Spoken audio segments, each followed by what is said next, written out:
Hello, everyone. This is Erinn Morgan. I am the editor-in-chief of Eye Care Business Magazine, and I am excited to be here today with Alessandro Baranti, the president and CEO of Dirigo Rim. Welcome, Alessandro, and thank you so much for joining us today for this discussion about COVID and the pandemic and its effects on ECPs and kind of what Dirigo Rim has been doing. I know you have a lot of great resources to share to help ECPs.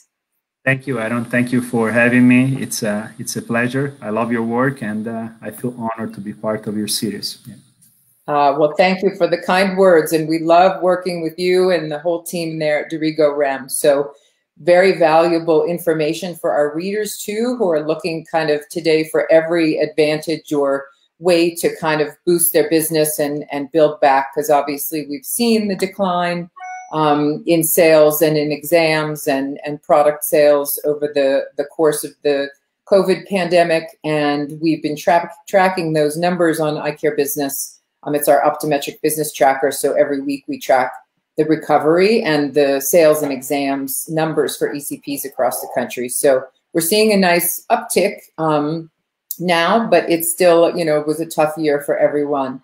So can you just please tell us, to start off with, about the past few months during the coronavirus pandemic at Dirigo Rim? Like, how has Dirigo Rim kind of, been faring? What's the timeline of closing and reopening in Italy and in the US? And I see you look like maybe you're in your office there in California. Yes. So are you folks now working back working in the office? Has business kind of returned to the new normal for you folks there? Well, believe it or not, I never left my office. Well, I left at the end of the day to go home, but every single day throughout the entire period, since March, and with all of this craziness, I always was in the office every single day to support my employee. It's been a journey, Erinn, and whoever thought we learn so much. But if we close our eyes and we go back to March, I think about Italy first, because Italy was impacted before us, about 30 days before us. As you remember, Italy went into Europe, and Italy in particular, because Italy was one of the countries that it was hit the most, and that's where the headquarters of our company is. They went into shutdown in February, and at one point we almost thought, well, maybe we're not going to be impacted as much, just to find out virtually a couple of weeks later that, oh my gosh, we're not really immune to this. And as a matter of fact, we're probably even more subjected than other countries based on the numbers. And, so by March 17, I remember the phone call of my HR director. I was in my office in a meeting. I got a phone call and I said, Alessandro, it's urgent. I just got a notification from the state of California that we have to close our company before midnight. And I was like, wow, and so we really started to really look into it, and we started to really dig into the qualification for essential business, and thank God we qualify for an essential business, because I really wanted to keep service our optical community, so I was able to keep the company open, and of course, everybody that had the capability to work from home, we put in a policy in place for everybody to really starting to work from home right away, and providing them the proper equipment to be able to have remote access to our system. And when you do that, you take all kinds of risk, because we're hearing about a company being hacked all the time now. That's another problem. But we took that risk, and on the top of that, we kept essential people in shift to kind of protect exposure, minimize exposure. We started to implement all of the necessary safety precaution, and that was quite of interesting, and everybody was fully active full-time, even though I want to be honest with you, we really didn't need people to work full-time because there was not much to do, because business started to really came to a stall, and it came really to a stall. On April 13, we had to make the tough decision to really follow our company and move into a work sharing plan. And based on the function in the department, we have people working 3 days a week, 2 days a week, and 1 day a week. I think it's also important for me to make a statement about our sales force. Our sales force, they're independent contractor, and there was a lot of a question mark about how an independent contractor would be taken care throughout these times. And we made an effort to support our sales force throughout the entire shutdown. There was a huge cost for the company because there was no business to be done. I really want you to imagine, as we all went through the same, but imagine that the business comes to a stall, but everything else keeps going. Expenses keeps going. Sure. And we never got a release on the rent of our building, and we never got a release on a financial loan because our company is classified as a foreign entity with more than 1,000 employees, so we didn't qualify for the government assistance loan. And on the top of that, keeping the company open to support essential business, we had a lot of fixed costs to be able to support our community with the mask, with the sanitizer, and with gloves, and then imagine now you're getting phone calls about suppliers demanding payments, which you have to honor, right? Yeah. You have phone calls about customers needing emergency RX frame for their patient, and you have to have people to be able to process that, and then you have people that they cannot come to work because all of a sudden they cannot come to work, or they have an emergency at home because somebody is tested positive at home, so you have to quarantine them. So all kinds of logistical issue.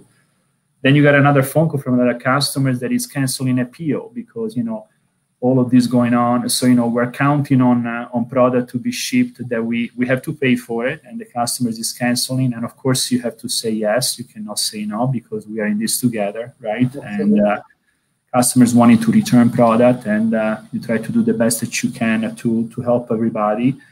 And on the top of that, all of this anxiety, right, about what is going to happen, are we going to get out of this, and people freaking out, people, different type of mindset throughout all of this.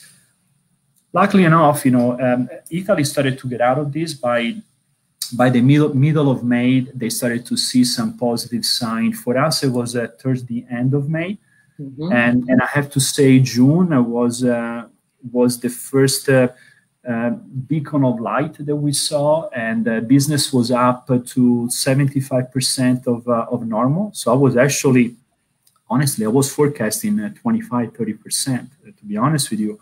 So yes, we did 75%. I was like, wow, this is incredible.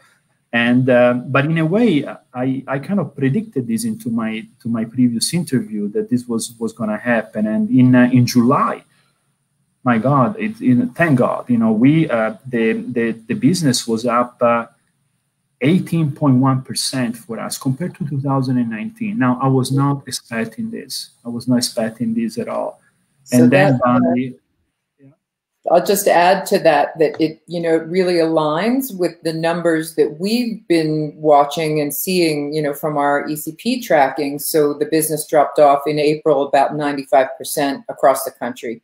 So that makes a lot of sense. And then we saw a huge uptick in June and July when people started to reopen, and we're seeing a lot of that from pent-up demand from people who had been, home in March and April and May, weren't able to get their products or their eye exams, and then people kind of burst back out, and we were seeing too that it was really about huge, much higher capture rates for the ECPs because people didn't want to come back. They wanted to go in, get everything they needed, and leave, and there wasn't really a price point kind of concern. You know, we thought we might see average price point plummet, but it was quite the opposite. We were seeing people invest in quality. So yes, so just sorry to interrupt you, but it makes sense with the way that the market and the ECPs were recovering, and we're still seeing that nice recovery from even close to numbers from last year now.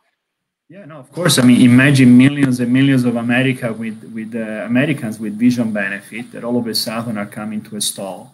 And now all of a sudden the gate is opening again, and these benefits are ready to be used. So, you know, I heard stories of practices getting overwhelmed that they could not even see all of the patients that they wanted to come in. You know, doctors having eye exam in June already booked until the end of August. You know, these are the stories that we heard. But you know, the trend kept going, and July great, August we experienced a 20% growth. You know, so it's gonna be a journey of recovery, because you know, between I have to tell you, between March, April, and May, I would say the second part of March, April, and until we really started to see businesses slowly coming back at the end of May, but we lost millions of business that is gone, and we can slowly recuperate as we go. But whatever is lost, and we can think about how well we can do in the future. And unfortunately, you know, as a consequence of that, we you know, our furlough plan took place you know, throughout the blackout period, but also we kept people on furlough until the end of August, slowly coming back to work, increasing the working days from June to July, and then into August, and then September 1st. I'm proud to say that we went back to full time. Myself and my executive vice president, we led by example. And we took the same hit like everybody else, and we still, the two of us, were still on a reduced salary until the end of the year to support our company and leading by example. We felt that is the right thing to do. We asked to our people to make a sacrifice, and people got supported by the government, and it was a good thing. The government really stepped up, and some people in unemployment, we know, made more money even to be unemployed. And that was one of the issues that for some people, even to wanting to come back to work, that was another issue that we had to deal with. Sure. But, you know, we are looking at it today with a different eye, because it's kind of, I cannot say that this is behind us, but on a business standpoint, we are in a better place today than what we really thought. And I know I'm speaking not only for me as a company, but I'm speaking for a lot of company in the optical industry. Yes, no doubt. It's wonderful to hear how you've all kind of worked through it and together as a family, you know, as a company. And that seems like that's been, you know, kind of a Dirigo and Dirigo Rim's, you know, real focus has been on the family of the company and the family of the industry. I just want to say something to our viewers before we head into the next question I have for you, Alessandro. And folks, thank you so much for joining us here today. And I see a lot of folks out there, so please tell us if you would like, type into the comment bar in Facebook or in YouTube, and let us know what your name is or what your practice name is, where you're from, you know, what your city is and state. So please share with us. We love to know who's here, and we love to kind of give a shout out to the folks who are joining us. And if you do have questions for Alessandro along the way, please feel free to type those into the comment bars as well, and we will get to them as we move through the topics here. So Alessandro, so how, you know, I know that you folks have done a lot at Dirigo Rim to help ECPs navigate through this incredibly challenging time period. What are some of the key products that you've launched and the programs and offerings that are in place from Dirigo Rim? Thank you. That's a great question. You know, Well, first of all, in the first phase of the pandemic, we really shifted our focus completely. It was not about sales anymore. Sales didn't matter. It was all about doing the right thing for the optical industry, to really be able to try in our little, to be able to do the best that we could to support. And so, the beginning, we shifted from a sales approach to a support approach. So for us, it was all about distributing essential safety material. We donated thousands of masks, both to the optical community and also to our local community. A couple of local hospitals that they really needed, along with gloves and sanitizer. And we supply all of our sales rep with equipment for themselves and for equipment to give to customers as soon as they could actually meet with customers. We really focus on education and training, and formation training for our sales consultant to prepare them for the day of really officially going back to work, and an essential training for our customers. We also focus on creating very valuable business collaboration to support independent eye care professional with tangible business solution, with no financial interest for us, but with the sole intent of helping them in their business. And in a moment of stall, I think it's an opportunity for a business owner to really analyze their business, to think about what is working and what is not working, and prepare to go back to the business. So we felt an important responsibility. We also focus on creating an incredible resource center, which I would love the opportunity to demo to you during this moment that we have together. And I was on the phone with Dr. Howard Purcell, which is it really opened up my eyes. Invited me to an interview event, and we spoke about HR support, and I realized that when he asked me that most independent eye care professionals don't have an HR department. So we really made an effort to create a full 360-degree HR support for our customers, and also an HR hotline. And today we have incredible resources available to our customers. Everything is available in our resource center. I'll show it to you in a second. And it is free information. And if our customers have any question, they can virtually email our HR director, and he's actually responding in 24 hours, and they can leverage on that. Now, in the second phase of reopening, as we really started to go back to business, I would probably say by the middle of June, going into July, we really focus on bringing tangible product offering to our customers, because everybody was and still is starving for a profitability offering, right? Especially in a moment where the majority of the patients are coming back to utilize their benefit. There is even more of a need to be profitable in a visual managed care environment, because we know that visual managed care is great because it's bringing patient into the door, but it's eroding 40% of the profit, right? So our mission was, how can we bring that 40% margin back to our customers? So it was all about that, along with the introduction of a tangible solution. I believe we were one of the first companies that introduced into the market the UV light sanitizer, and we gave away hundreds and hundreds and hundreds of UV sanitizer in the last few months. And that's amazing. Yeah, along with face shield, we thousands and thousands of face shield that we're distributing to our customers, and we're giving them to them as a free incentive, for doing business with us. That they're linked to specific offering that we put together.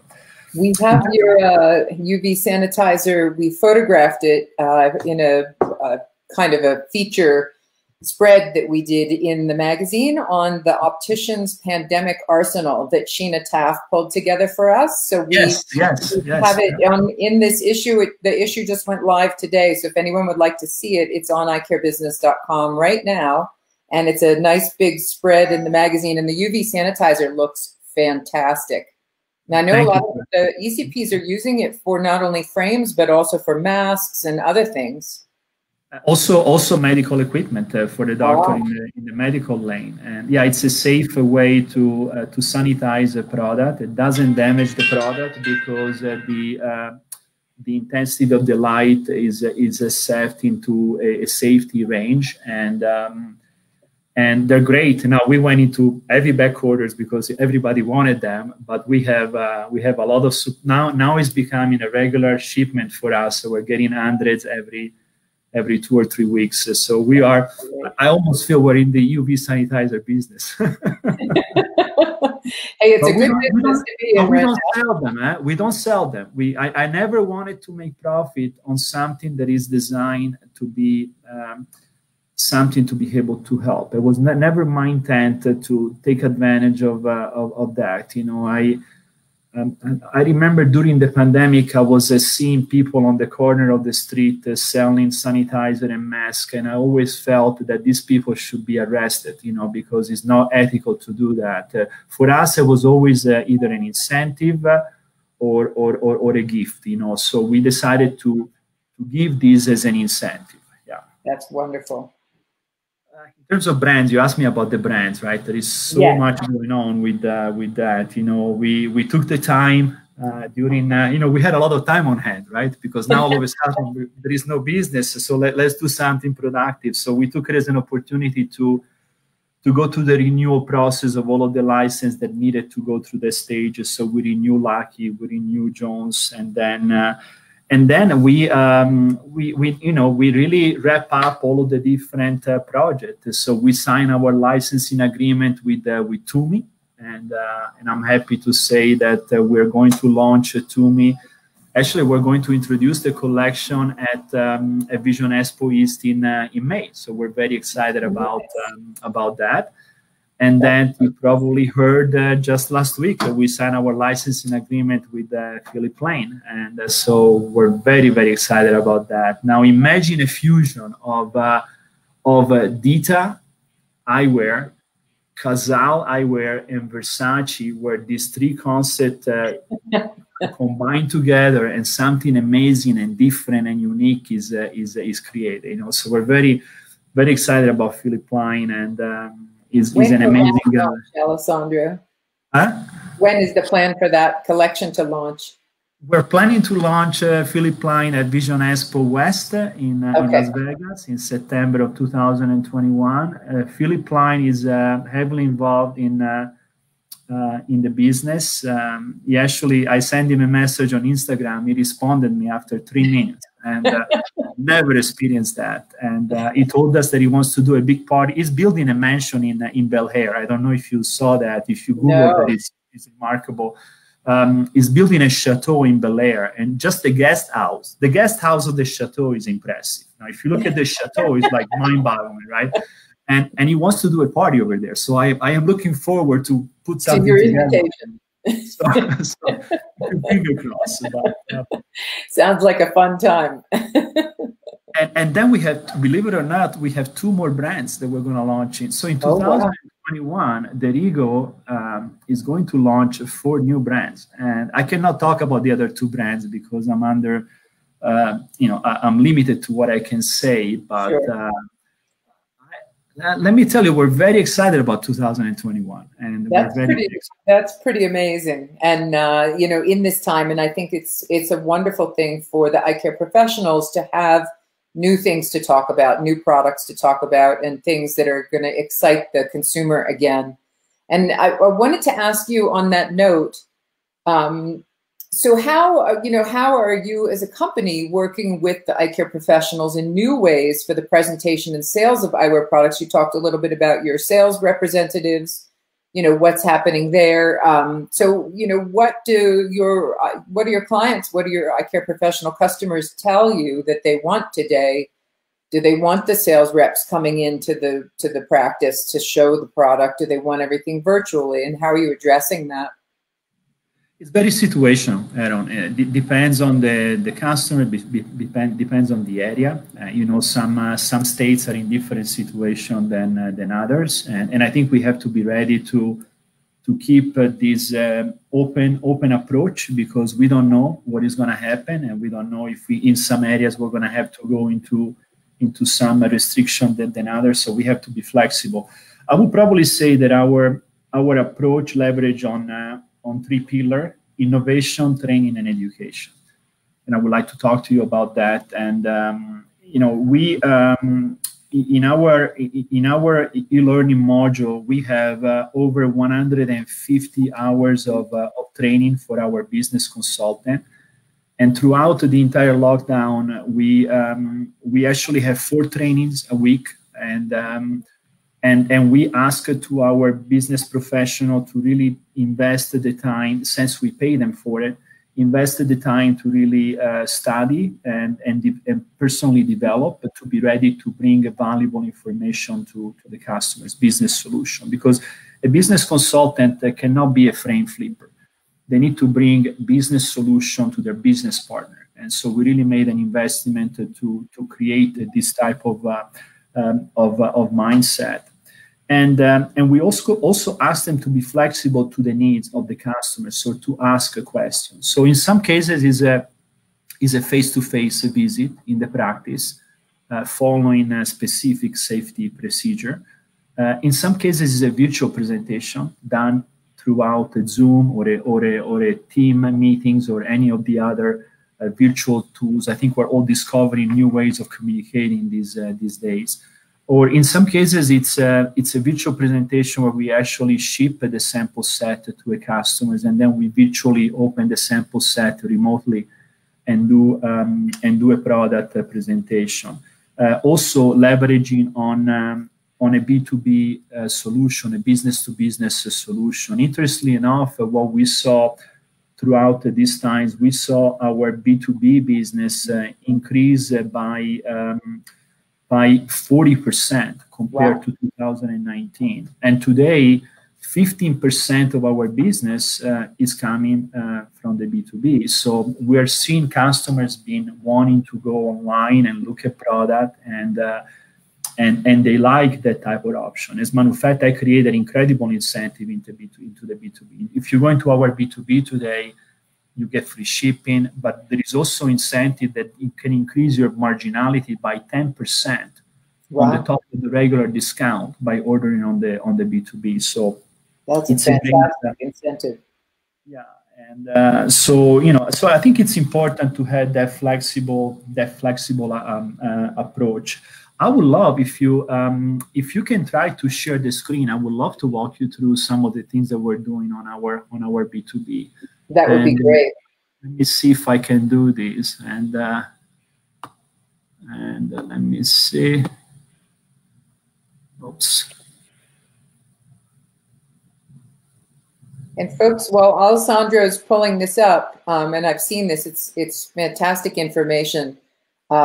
Please feel free to ask any questions along the way if you have them as we go through this. And some really great resources. The B2B sounds very enticing for eye care professionals, Alessandro, because obviously, most folks will finish the year down a notable amount. Most are telling us probably about 25 to 30% over the year over year. And so that's anything like this is going to be super helpful. Can you see the screen? Yes.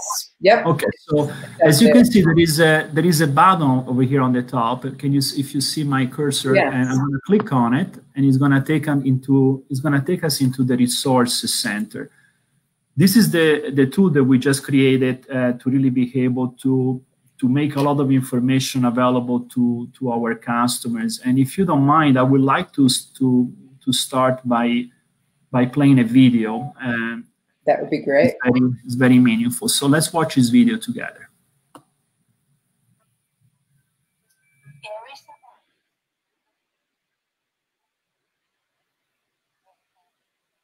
I think you might, if you turn up the volume. Yeah, I have it. There we go. Can you hear it? No. Okay, I'm gonna pause it. Maybe it's there. Yeah, but it's okay because it's anybody can access this simply by Oh, so it's not accessing. gated. We can just, anyone can go into this? Yeah, this is open and just go. Customers can access this by going into our Dirigo Rim website, which is www.dirigoram.com, and Okay. then by clicking on this button over here, which is on the top of the first page of the website. So by doing so, Great. they will go into the website, and then scrolling down, the first thing is the video. And then there are 6 different tabs which are loaded with incredible information. So solution, communication, education and training, support, and strategy. So I would like to start to give you a very brief overview, but let's start with the solution. In the solution tab, we have our Dirigo Rim Advantage program, and then different information to be able to download for our customers, and in reference to specific promotion that we're doing. Like, for example, with Converse, we just created an incredible program to really help our customers to increase profitability in a vision managed care environment. So if I don't download this tool, you can see the Converse, it's a 50% discount line. Wow. And on the top of that, customers get free shipping when they order online 3 units or more. If they order 5 units, they get an additional 5%, so it's 55%. If they order 10 units, they're getting 60% discount and free shipping. Now imagine a vision claim where the reimbursement in many cases are based on frame data. So let's take Converse average price point is $64. The $64 becomes, after all of the discounts taking place, it becomes like $20, $27, $28. So there is incredible profit margin for our customers over there. Definitely. The protective gear, as we discussed it, you can see the sanitizer, the face shield over here. And then these are our business collaborations. So that's what I was discussing before with you about the fact that we really put an effort in creating a specific program to bring value to our customers, from anagram to digital marketing solution. My Frame Gallery, it's an omni-channel experience, and we have a partnership with ONG to really be able to help customers to improve the look and feel of the practice and the storytelling of the frame. We have a partnership with Shamir about blue coding, and then we are introducing a different program as we go.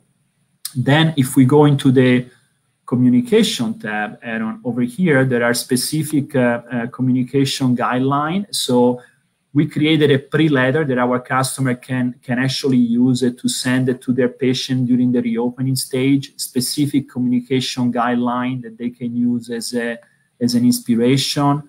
Now, this is huge because imagine that just by clicking on this button over here, which I'm going to do. Now, this is password protected, and my business consultant and my manager can provide this password to all of our customers, but here you go.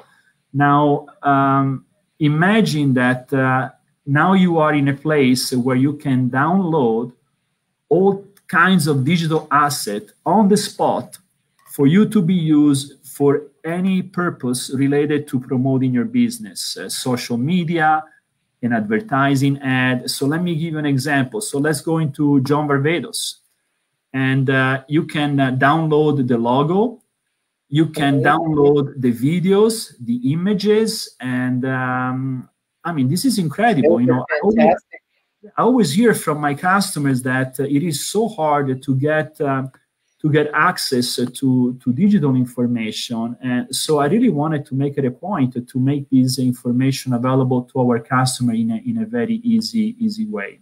That is a huge resource. Yeah, and then you can see over here different resources that are meaningful to the industry. Now, going back up to the third tab, this is my favorite. You know my passion about education. We have 2 ABO certified online practice management courses that customers can actually take from our site just by clicking on this button. Both of these courses, they qualify for 1 free ABO accreditation. And now this course over here, Creating an Experience, we provided 4,000 CE credit education certification since the course is up, and it's been about a year and a half. This one over here, the Art of Dispensing, is been up for just a few months, and we already provided to independent eye care professional 400 CE credit accreditation. Now, each CE credit has a $20 value. So just to put it in perspective of the effort that we're putting into really helping the ECP community. Definitely. If you click here into the library management, and again, password that my business professional can give to our customer, because we don't want to give all of our secrets away to our competition, right? We have incredible training over here, and you can download, you can listen to the training, you can download the PowerPoint, and also you can download all of the different tools to be able to use this training. So the DNA of assortment, of product assortment, creating an experience, analyze, implement, and grow, the art of dispensing, optic retail apocalypse, generational demographic, communicate and connect, the art of selling multiple pairs, and then an additional one that are going to be loaded soon. So a lot of information. Yes, and excellent education in a time when everyone's kind of looking for, learning and to further their business. So this is a great resource. Yeah, and under support, I really have to give credit to people that deserve the credit. I have to really give credit to Dr. Howard Purcell on this. He really inspired me to do this. But I want you to see what we have done in terms of HR. All of this information that you're seeing over here are HR resources for our customers to be able to take advantage of. And even to the extent of creating forms for job description, new hire form, application. This is valuable material because, as I said before, most of our customers don't have this type of resource to hire an HR person. And look at all of the information that even for Canada, we put it for Canada. That's an incredible service for them. And that's fantastic. So I'm going to go back to the screen so I can see you again. And, let me see, stop sharing. There we go. Thank you. Thank you for the opportunity to walk you through all of this. That is incredible. I'm so glad to be able to get to see the full scope of it because it's really impressive. It must have been quite an effort to put it all together for the customers and the eye care professionals. So let me give a shout to our amazing Jessica. And you know Jessica very well. She's absolutely unbelievable. As you know, she's on the board of the OWA as well. And she's a treasure to us. And I also want to give a shout to Mario Lombardo, which is our director of trade marketing. These two individuals did everything that I'm not going to take the credit for anything. The secret of a great leader is to hire the right people. And I have an amazing team, and I am blessed to have an amazing team. You certainly do, and we know and love your team. So we know how wonderful they are, and we're grateful for them too because they've really been a help for us as well at Eye Care Business. So just kind of looking, and my last two questions for you, Alessandro, and thank you for sharing all those resources. That's really valuable to our viewers. But looking, at the industry as a whole, and looking at the current situation and where we're at and knowing that we're kind of on a road to recovery. But, with your broad view and you have a long experience in the industry, what is your view of how and when the eye care and eyewear market will recover? I mean, will we continue to see, do you believe we'll continue to see, the growth go up and up, each month and things get healthier? How will the future look for our industry going into in 2021? I'm so glad you asked me this question. And by the way, you always ask amazing questions. You know, you're too kind. You know, my answer to you is that we are already recovering, and in many cases, independent eye care professionals around the country are hitting record numbers that they never thought possible. And now, why this is happening? You know, I think it's pretty clear in why this is happening, because we are not a retail industry. We're not retail. And what we actually are, we're part of the health ecosystem. But with that, we have a plus. We are part of the health ecosystem plus more. So imagine a medical industry with a retail component attached to it. So it's an incredible business model, and incredible business model. And this is really the secret of our success. And the other thing is vision managed care.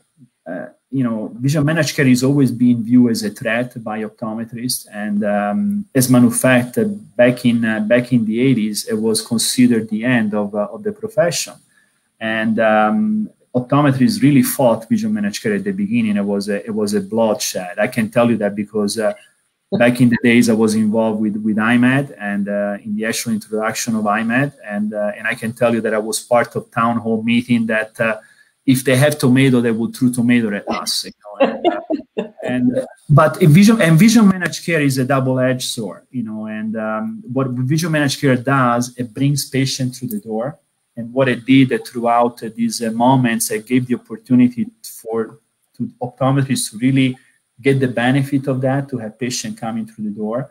But also, you know, the other problem is it's eroding benefit, it's eroding profit, right? So we have to really be very careful in how to handle vision managed care. But I think we have to give credit to the vision managed care companies out there, to the big ones, and to really be able to bring a patient back, to really be able to keep a benefit going.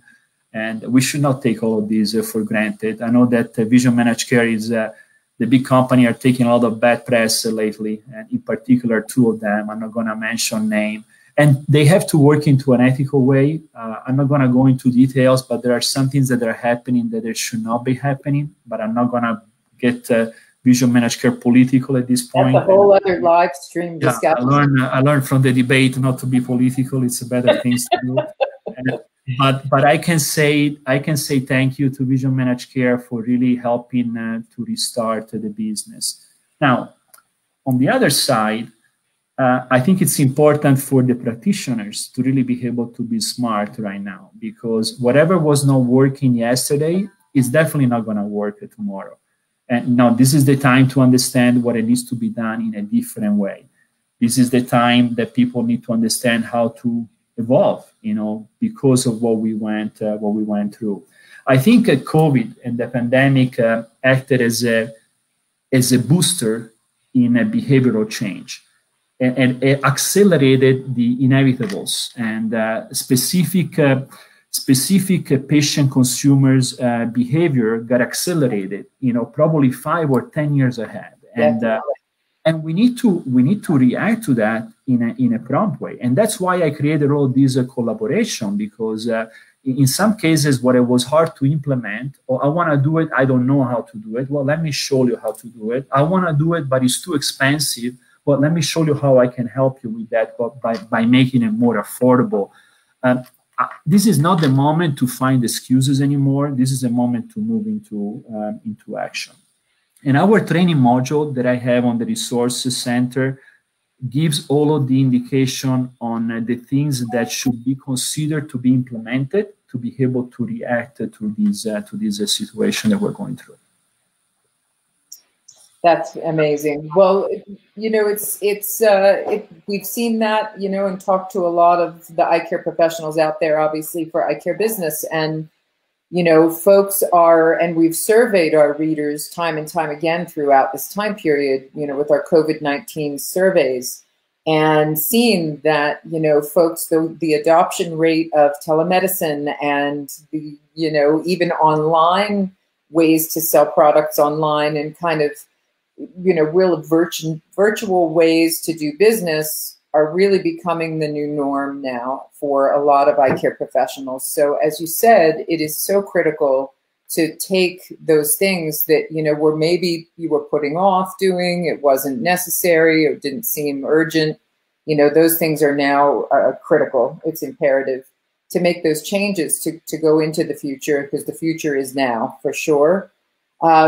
So, on that note, Alessandro, with your industry overview as a company, and you're working with a lot of clients and customers and eye care professionals, what are you seeing on your side as some of the really innovative ways that the ECPs are navigating this time successfully in their business and practice?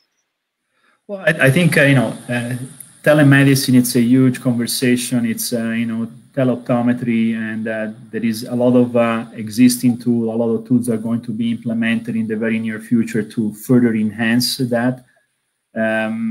But I think also teleopticianry is going to be a word that we're going to hear in the future, about a way for us to provide that type of service in a remote way. There are plenty of companies that are already on the forefront of that today. We're not going to give them any free advertising today, but there are plenty of companies out there, and I will be more than happy to provide that information if people want to know that. But I'm a big fan of technology, and always been a big fan of technology. And I think what we're going to see in terms of technology and innovation, I think we're going to see the record spending in terms of investment of practitioners in Q3, Q4, and also going in 2001 when it comes to innovation, embracing omni-channel solution, retail experience enhancement. I think we're going to see a record numbers of practitioner remodeling, refreshing their practice. Digital solution implementation. I think we're going to see record number of implementation of that. Digital marketing. I did a collaboration with a company that does digital marketing, and the things that the digital marketing does to be able to drive a patient into your doors, it's unbelievable. And sometimes I hear is too expensive. Well, actually, that product is underpriced, because the value that digital marketing can do is mind-boggling. It's the new form of advertising, and then I also think the upgrade of medical equipment to really be able to wow the patient with something of state of the art. And but I'm also seeing creativity, and I love the creativity of human beings. I see parking lot now being used as a waiting room, and I see patients waiting in their car and being paged when they're ready to be seen by the doctor. I mean, I think it's brilliant, and I see the technicians going into the parking lot and checking in the patient, almost like the old time drive-throughs, and like in the old days in the 60s, right? So in a way, we go back to the past. And in a way, we look at the future. This is a very interesting moment. Yeah, such a formative time, and that's so interesting. That you say that. I think it's so true, and it's going to be really interesting to see which of the ways that ECPs have pivoted. And I think if I have to look at the way that business is going to evolve, I see how different optometric practices are going to start to merge and consolidate together. And I think it's a smart move in where appropriate. And I also see the evolution of business collaboration. I think collaboration is going to be the future of business entity. And when I say collaboration, it can be medical to medical, retail to retail, or in our case, it's also going to be a combination between medical and retail. We've seen a little bit of that before the pandemic, but I think this is going to be a very strong trend, and that is going to take place in the future. No doubt. Gosh, well, I can't tell you how much we appreciate all this information. I'm going to give one shout out to a friend that's here, that's that's kind of popped up here, and a friend of Eye Care Business too, and one of our Game Changers awardees from last year for Eye Care Business. And then I know we're running tight on time, but I have one audience question that I want to squeeze in. So welcome to Hannah Cho. She's an optometrist from Southern California with Flow Optometry. She has a couple of locations, and she's just opened a new one. She did a really fun virtual grand opening. And hi, Hannah, and thanks for joining us. And Hannah's a fantastic optometrist out there doing a lot of cool things. And she's been very pivotal in supporting optometrists through the COVID crisis. So, and she's done a couple of panel discussions and things like that. So thank you for all your work, Hannah, in the industry. So the question, Alessandro, is with your background in education and your passion for education, for ECPs right now, you know, what areas do you think are the most critical to educate yourself in? You know, where, if you could pick one or two areas of focus for, you know, an optometrist or an optician to educate themselves in right now to help them survive and maybe even thrive in 2021, what would those areas be that you would recommend to start with? Well, Anna, thank you for the question.